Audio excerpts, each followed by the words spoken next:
Dear girls, we are going to start our lecture 3. In lecture 3, in order to find rank, we will use elementary row operations and elementary column operations.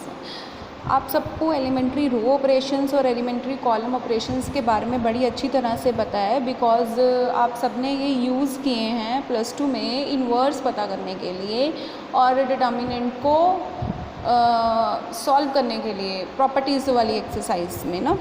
तो वैसे मैं आपको एक basic सा फंडा बता रही हूँ कि एलिमेंट्री रो ऑपरेशंस कौन से होते हैं और उनके corresponding similarly elementary column operations कौन से होते हैं।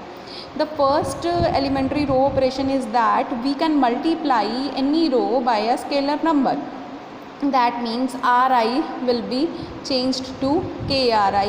The second one is Ri Rj should be interchanged, and the third is Ri will be changed to Ri plus KRj. Similarly the operations in column.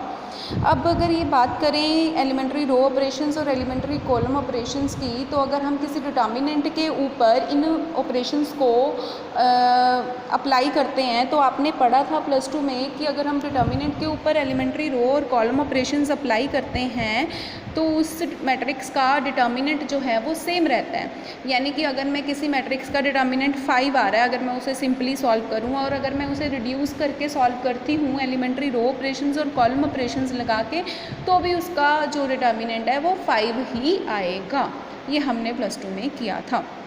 But इस lecture में हम ये देखेंगे, हम ये टेक्निक यूज़ करेंगे, ये फैक्ट यूज़ करेंगे कि अगर किसी मैट्रिक्स के ऊपर एलिमेंट्री रो ऑपरेशंस और कॉलम ऑपरेशंस लगाए जाते हैं तो पहले तो इसके लिए हमें पहले आई थिंक इक्विवेलेंट मैट्रिसेस की डेफिनेशन क्लियर हो जानी चाहिए. Suppose we have an matrix और उस मैट्रिक्स के ऊपर हम कोई एलिमेंट्री रो ऑपरेशंस और कॉलम ऑपरेशंस लगा के उसको एक सिंपलर फॉर्म में कन्वर्ट कर लेते हैं, जैसे कि हम डिटर्मिनेंट में करते थे. ज़्यादा से ज़्यादा जीरोस बना ली सो दैट कि उनका डिटर्मिनेंट आसानी से निकल जाए. वो ही सब कुछ हमने इसमें करना है कि डायगोनल फॉर्म में कन्वर्ट कर लो, आइडेंटिटी फॉर्म में कन्वर्ट कर लो, लोअर ट्रायंगुलर, अपर ट्रायंगुलर, किसी भी फॉर्म में यूजिंग दीज एलिमेंट्री ऑपरेशंस. जिस फॉर्म में हम कन्वर्ट करेंगे, जो आंसर हमारे पास आएगा और जो गिवन मैट्रिक्स होगा वो दोनों मैट्रिक्स आपस में इक्विवेलेंट होंगे. वो दोनों मैट्रिक्स आपस में क्या होंगे? इक्विवेलेंट. ठीक है. और हम ये भी कह सकते हैं कि सपोज़ आपके पास दो मैट्रिसेस हैं, एक मैट्रिक्स है ए, एक मैट्रिक्स है बी. आपने इन दोनों को इक्विवेलेंट शो करना है. तो पहले आप ए पे एलिमेंट्री ऑपरेशंस लगाओगे, आप देखोगे कि वो किस पे रिड्यूस हो जाता है.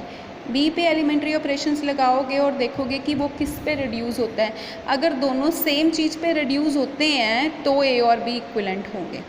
अच्छा, अब रैंक पता करने के लिए हम ये फंडा यूज़ करेंगे कि दो इक्विवेलेंट मैट्रिसेस का जो रैंक है वो सेम होता है. That is included in the definition of equivalent matrices.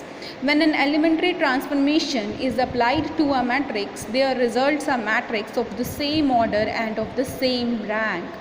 The resultant matrix is called equivalent to the given matrix, and we use the symbol this to mean this has the same order and same rank as or equivalent to. Clear है. तो अब हमारा जो first question है वो इस पे based है कि are the following matrices are equivalent. We are given two matrices A and B. We justify that these two are equivalent और नॉट.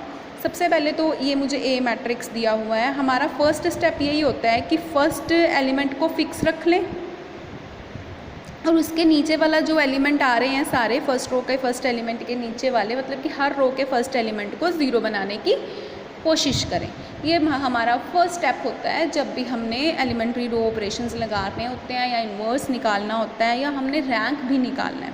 तो अब जब मैं इसको 0 बनाऊंगी with the help of this, then I will use R2 changes to R2 plus 2R1. जब इसको मैं 2 से मल्टीप्लाई करके इसमें ऐड करूँगी तो -10 में जब +10 ऐड होगा then it is 0. So I will get 5 - 7. जब यहाँ पे 10 आ गया और यहाँ पे -7 × 2 14, 14 - 14 0. तो अब ये मैट्रिक्स आ गया मेरे पास जो जिसके कि ए इक्विवेलेंट है. अब मैंने देखना है कि बी किसके इक्विवेलेंट है। तो बी मैट्रिक्स है मेरे पास 5 -7 -7 5। अब यहाँ पे ज़ीरो बनाने के लिए मुझे क्या करना पड़ेगा, यहाँ पे ज़ीरो बनाने के लिए मुझे 5 को -7 में चेंज करना पड़ेगा। वो कैसे होगा, पहले तो मैं इसे 1 बनाऊँगी, 5 के साथ डिवाइड करूँगी, फिर -7 के साथ मल्टीप्लाई कर दूँगी। That means R2 changes to R2 plus 7/5 R1 plus, इसीलिए क्योंकि ये पहले ही माइनस में था तो मुझे प्लस वाली टर्म चाहिए। इसको देख के कंफ्यूज मत होना, ये कुछ नहीं है। तो मेरे पास आ गया दिस। अब देखो जो ए मैट्रिक्स है उसमें एक पूरी की पूरी रो 0 आ गई है, और अगर मैं इस मैट्रिक्स का रैंक देखूं तो इसमें ऑर्डर 2 का माइनर एक ही बनेगा, है ना, यही डिटर्मिनेंट, और ये तो 0 आ रहा है। इसका मतलब इस मैट्रिक्स का रैंक 2 से छोटा है। 2 से छोटा है क्योंकि ये मैट्रिक्स नॉन ज़ीरो है, तो इसका मतलब ए का रैंक तो मेरे पास क्या आ गया, 1 आ गया। रैंक ऑफ ए क्या आ गया, 1 आ गया।